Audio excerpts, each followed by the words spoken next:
So I feel like fear is like scarcity, right? And so if we can shift, I don't even think it's just money. I think it's just in general, if we can move away from scarcity mindset to abundance mindset, that's where our power is, just in all things. Welcome to The Collective Mic, the podcast where women leaders get loud about what really matters.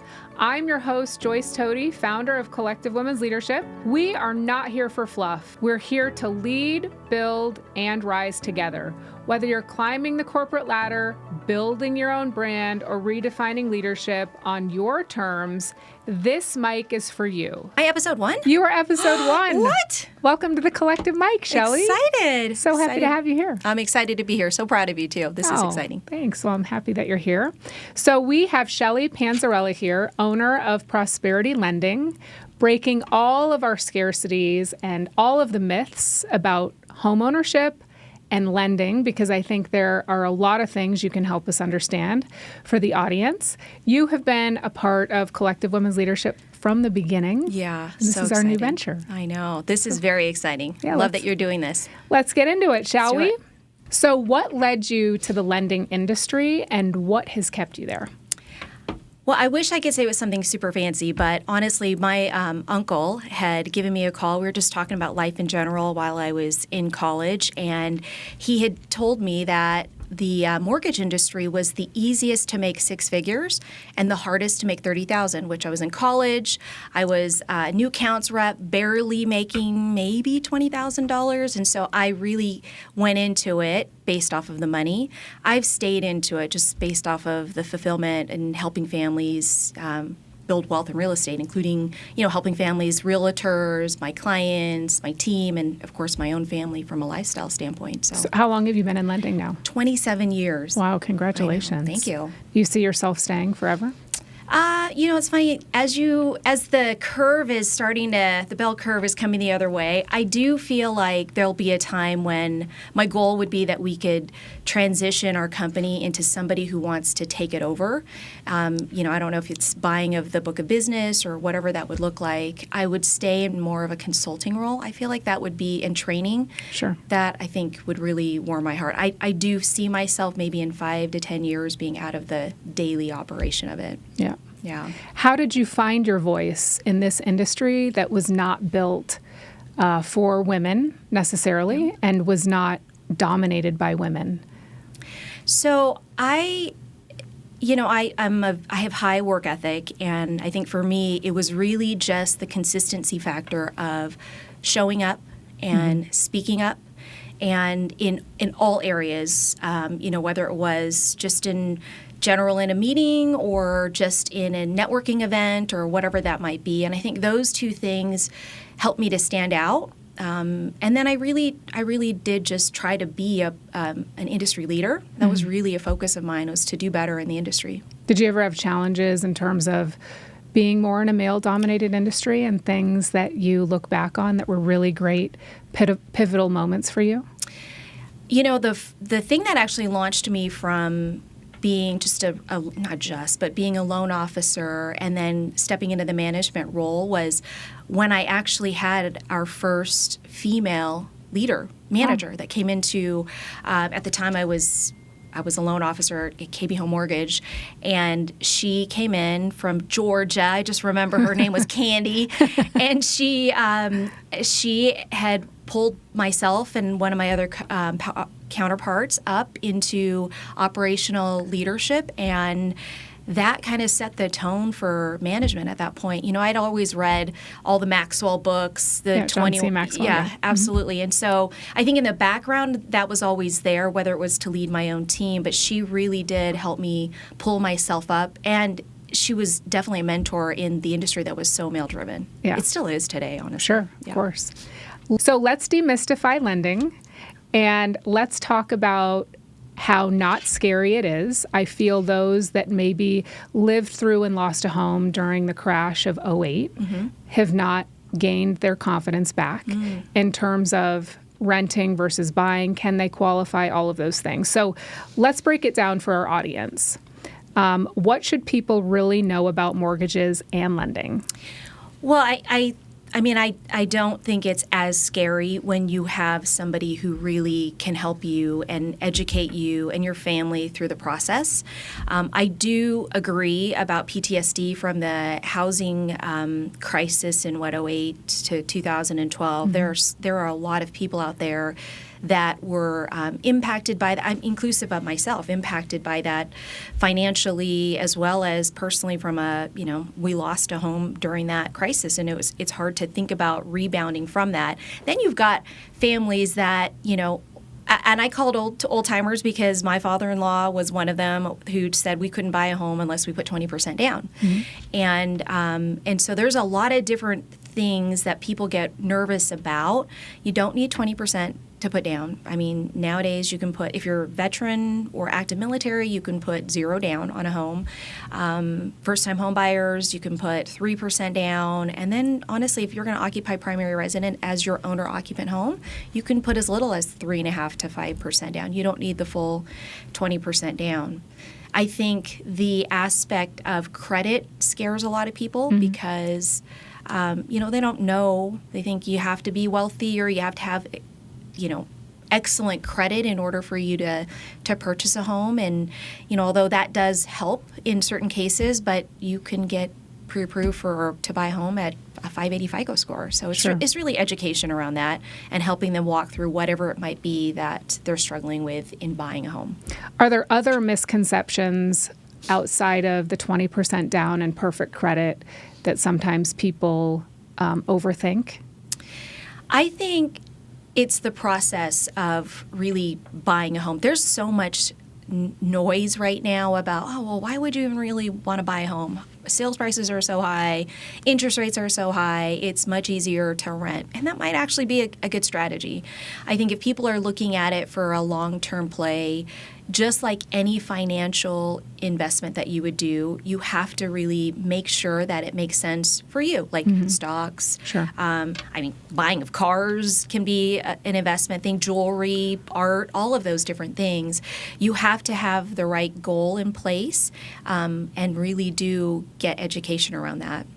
What advice do you have for young professionals or emergent leaders who are coming out of school, who found their first great job, who are living in a city that they're thriving in and they really like it? What are some basic strategies that you teach young professionals or emergent leaders on steps to take to build that wealth through home ownership? So the first thing I would say is the saving aspect of it. And although you don't need the 20%, down that you would that everybody thinks that you need, it's budget. It's not a sexy word, but it is really called budget, right? And it's understanding your budget. Home ownership can bring many different things from the wealth building aspect of it, but new income could mean a lot of new fancy toys and fancy things. It's really setting the goal around why you want to purchase a home, understanding what it can do for you and your family long term, and then really having a budget around what that would look to be, whether it's a mortgage or even rent, right? Either way, you're going to rent or have a mortgage, and it's really preparing for that mortgage by budgeting. Yeah. Sitting down and going through their budget. That all young people need to take more seriously. Yes. Sometimes, right? Yes, for sure. Absolutely. Yeah. What advice do you give clients or mentees when they feel overwhelmed by the process? So clients specifically, I feel if they are overwhelmed, I feel like I've actually not done a really good job in getting them through the process, because that's my number one goal, is to make sure that we mitigate any overwhelmed feelings, stress, pressure, whatever that might be. That starts for me in the very beginning and just setting the right expectations. So we talk about, here's what it looks like to get qualified to buy a home. Here's what it looks like when you go out shopping to go buy that home. Here's what it looks like when we come back in and we're starting the loan process. Here are all the people on our teams that are going to come and help you through this process. Here are all the different questions and steps and milestones and all that, so that there's not that overwhelm. But if that still happens, I would say, and even with my mentees, there's something with the power of pause and taking deep breaths. And I know it seems like, oh, Shelly, that's so simple. Like, they can't just be it. But there really is the opportunity to just take a moment to really understand what the overwhelm is. Is it because you're uncertain of what something, might have caused, maybe a question might have caused this overwhelm, maybe a request, maybe something you saw on a home inspection, whatever it might be, and just taking that moment to really understand and taking that power of pause and taking a deep breath through it. That's usually what if I ever have a client that's like, I'm just really getting a little nervous, or a mentee, like this is putting a lot of pressure on me, we just take that pause and then break it down and figure out what's going on. Myth-busting money moves, right? So I'm going to ask you just a few rapid-fire questions. Okay. You already leaned into some, but just yes or no. So you need 20% down to buy a home. You do not. That is false. Correct? That is false, yes. Yeah. You can get in as, like I said, if you're a veteran or active military, 0 down. Or if you're a first-time home buyer, 3% down to 5% down. Real estate is only for the wealthy. I think it helps you to build wealth. But I don't think it is definitely not just for the wealthy. I mean, I got into real estate, and I certainly was not in a point of saying that I would ever call myself wealthy at that point. Knew it. And credit scores are scary. I mean, they can be, but I think if you have the right people to help walk through that with you, you can overcome whatever it is that your challenges are on your credit. I do think the younger generation has a really nice step up or foot up because they have so many apps now. My son, who's only 20, is constantly checking his credit score. Good. Through the credit apps that you have on our phones. I know the younger generation has access to that. Yeah. And he knows the higher it is, the better it is. So he's constantly, for some reason, he's still in college, but for some reason he's very interested in making sure that his credit stays high. That's amazing. But what do you think about the younger generation using those apps to help educate themselves and those types of things? I would agree that it is, it's made it, there's a lot more exposure around credit, which is great, to your point on having those apps. Because I just remember being in college, and they'd have the tables of the credit card companies with like, get a free credit card.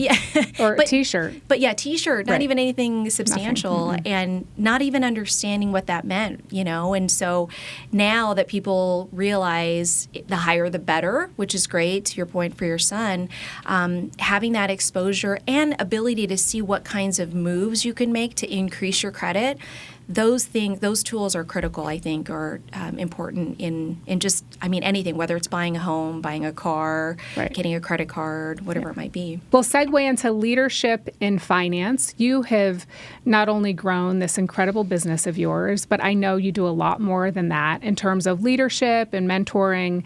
So I want to talk to you about, you've grown into your leadership through really high pressure roles and owning your own company in a high performance space. What kind of leader are you? Gosh, I would say that I'm a servant leader. I really do put everyone else kind of ahead of me and want to make sure that it's that mother hen approach. I think all in life I've always been that person. But for me to watch someone else grow, for me to watch someone else buy a home and achieve this huge milestone is the ultimate fulfillment for me. So I would say servant leadership. I hear people always come up to me and say, you're so inspiring, you're so motivating. And I would agree. Yeah. All of those things. Thank you. So, but servant leadership, if I were to pick one word, that would probably be it. How do you mentor others, especially women who come to you that want to break into your industry and do what you've done? I'm fortunate to have had a few people who I've helped to come into the industry and actually elevate to almost the level that I'm at today. So I've had experience in that, and they're great successes. Don't you love that? Yeah, I do. It's the greatest fulfillment to watch others, really come into something, and then to say, hey, I had a very small part in who they've become, but a lot of it is really getting to them where they're at. I have people on my team today that have been in part of the industry today, and they just want to grow into something higher than where they're at today. And so we take them from where they're at and just move them in the roles and places that they want to be in, and educate them and continue to inspire them and motivate them. How have you created trust and empowerment within your organization? What did that take? So I really only live in a world of trust. And for me, I mean, with everything that we do in business, and it goes both ways, right? If I can't trust my team to do the work that we've set out to do, there's really there's no team, right? Right. And I think it's on the flip side, too, for me. If they can't trust for me to go out and do the business and meet clients and do podcasts like this so that we can bring in business and have exposure to our company, then there's also no team, right? Because then it's just really laying on them. We've really worked to foster the collaboration aspect within our organization, and the empowerment aspect of it for us is I want every person on our team to really have ownership in the company, and owning it, meaning knowing that if they make a decision to do something, that they don't have to worry about CYA covering their, butts or whatever the case might be, and that we're all going to make mistakes. So if they happen to make a mistake, we'll work through it. But that's how empowerment and growth happens. So that to me is what trust and empowerment is in our organization. I love that, and it takes a long time of consistency and showing up as your true self to build that. I agree, and I've had a lot of our team members that have been with us over 10 years. Wow. So that, the longevity, the tenure aspect of it for me means that we've created a good culture. But we do get people who have come in and we have to recondition them because they're so prone to this maybe corporate lifestyle, or just I have to CYA, or I can't really think outside the box because it's not encouraged. And it takes time. It really takes time, and it takes a lot of fostering the ability to get them to kind of think on their own and make decisions, knowing that they're not going to get knocked down if if it was a bad decision. Sure. Yeah. Advice for women building wealth. So Collective Women's Leadership is all about elevating women. The Collective Mic is all about your story and bringing women together. So I really wanted to hone in on your advice for women building wealth. So what are the first money moves every woman should make out of college into their first career, in your opinion? Even to this day, I still think of the 80-10-10 rule, right? And so 10% is for savings. I'm faith-based, so 10% for me is for tithing, and then living off of 80% from a budget standpoint.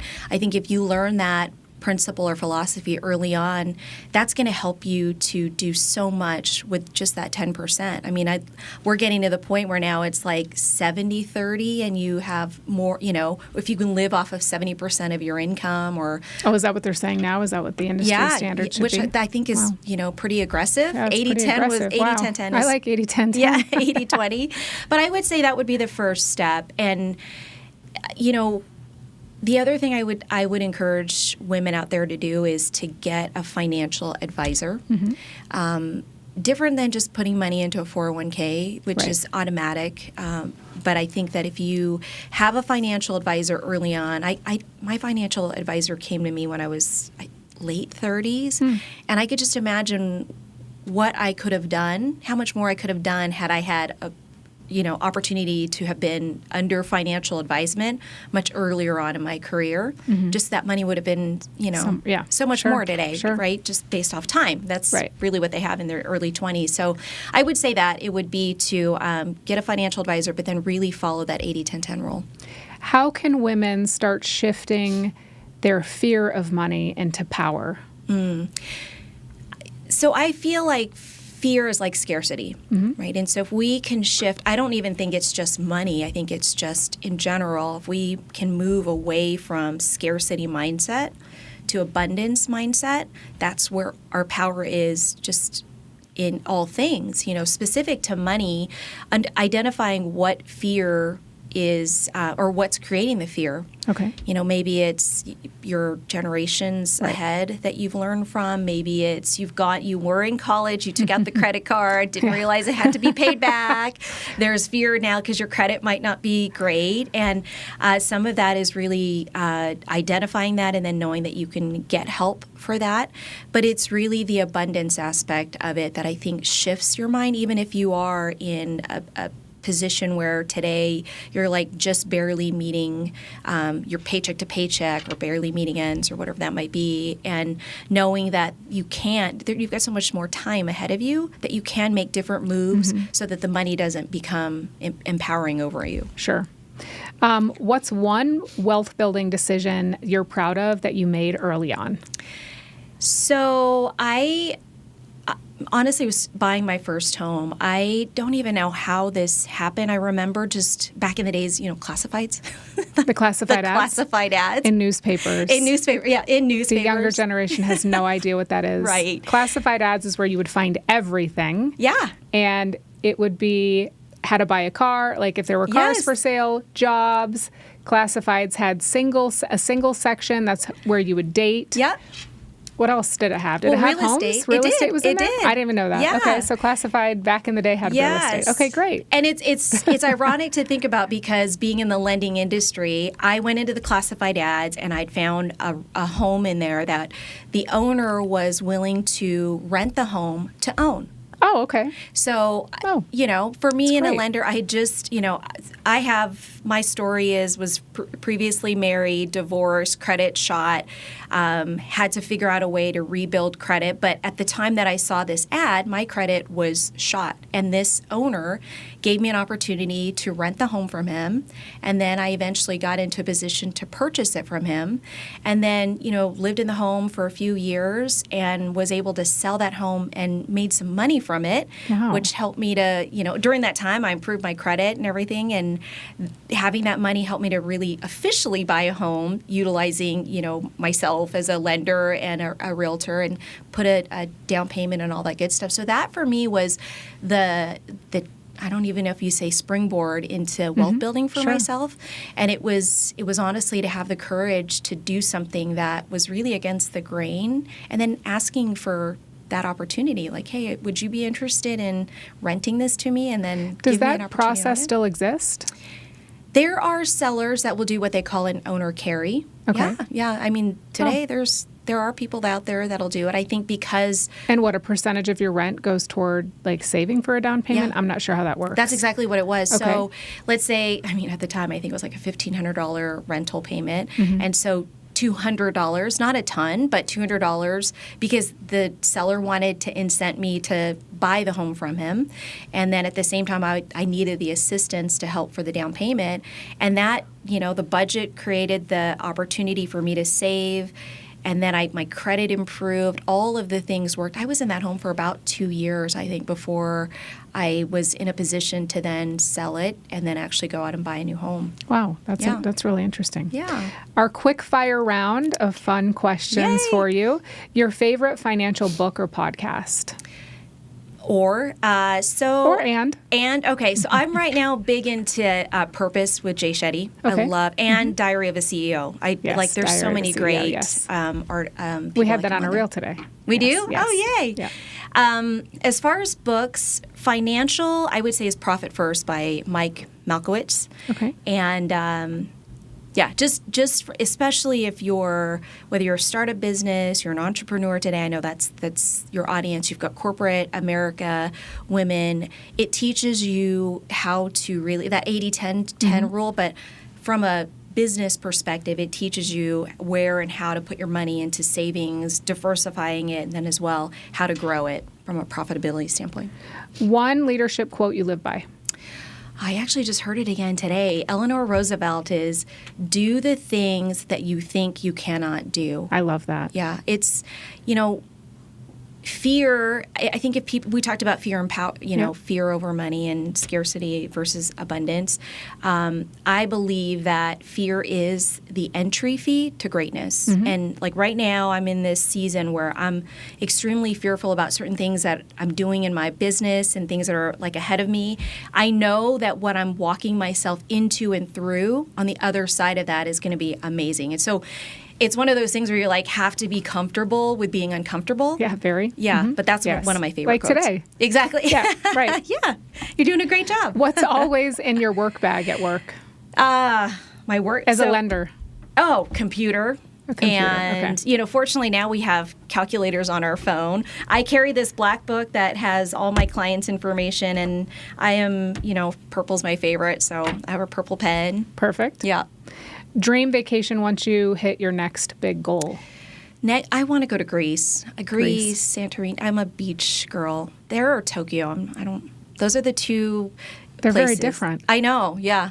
Tokyo, though, I heard is amazing for the food, and but Greece, I would say, would be up next. Your morning routine that sets your tone, and when did you start that? So 2019 is when I really got serious about a morning routine, and it has completely shifted my life. So my morning routine consists of me, I'm up at about 4:30 in the morning. I go down, I do scripture, prayers, all that for about 15, 20 minutes. And then I go into what I call a daily focus. And inside of that daily focus, I'm doing my gratitudes, I'm doing affirmations, I review my top 10 outcomes that I want in my life. And then I do I review the top 3 to 5 things that I have set to do that day. Okay.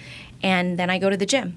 And yes, you do. I saw you there this morning. Yes, yeah. Often But that is there. my morning routine that has given me just my self-care and time before anybody. I mean, I've been doing this when my daughter was, school and all that stuff. Now she's away, so it's just me and my husband. So morning routines are so important, and they set doers apart from those who can't. I would agree. Yeah, 100%. And I don't know when I realized this, probably in my early 30s, when I was working really, really, really hard, had a young son. I had to figure out an hour for myself before the day was jammed with emails, before, taking the children to and from sports and their extracurricular activities.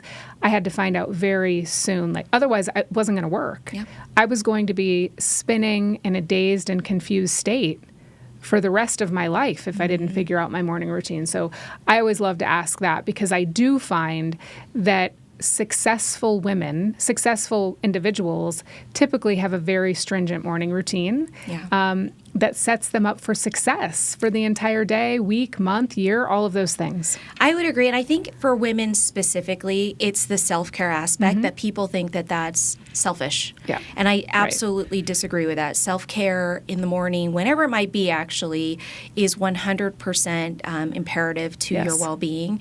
100% of you, 25% of the time is greater than 100% of you, or sorry, 25% of you 100% of the time. Right. That's the whatever right. quote. And I think it begins with your morning routine. That's exactly right. Yeah. Shelly, I cannot thank you enough for being here today on the Collective Mic. Where can people find you? So I'm all over Instagram. You can check me out also on the Collective Women's Leadership Reels, a couple of great reels on that. But definitely Instagram. You can also reach us. Prosperity Lending is also on Instagram. And then I have a YouTube at Shelly Panzarella. So they can find you at prosperitylending.com. Correct. Awesome. Yes. Well, I can't thank you enough for being here today. Thank you. And be sure to tag us in the Collective Mic. And on this one, Collective Women's Leadership, also Prosperity Lending. Thank you, Shelly, so much. Thank you, Joyce. This episode of the Collective Mic was brought to you by Vegas Smile Suite. Go see Dr. Tazi or Dr. Lawler at Vegas Smile Suite here in Las Vegas. You can visit them online, vegassmilesuite.com, or on social media, Vegas Smile Suite. I hope you loved this episode as much as I did. For more tips on elevating your leadership, please follow us on Instagram, Collective Women's Leadership, or visit our website, collectivewomensleadership.com. And don't forget to like, comment, and subscribe.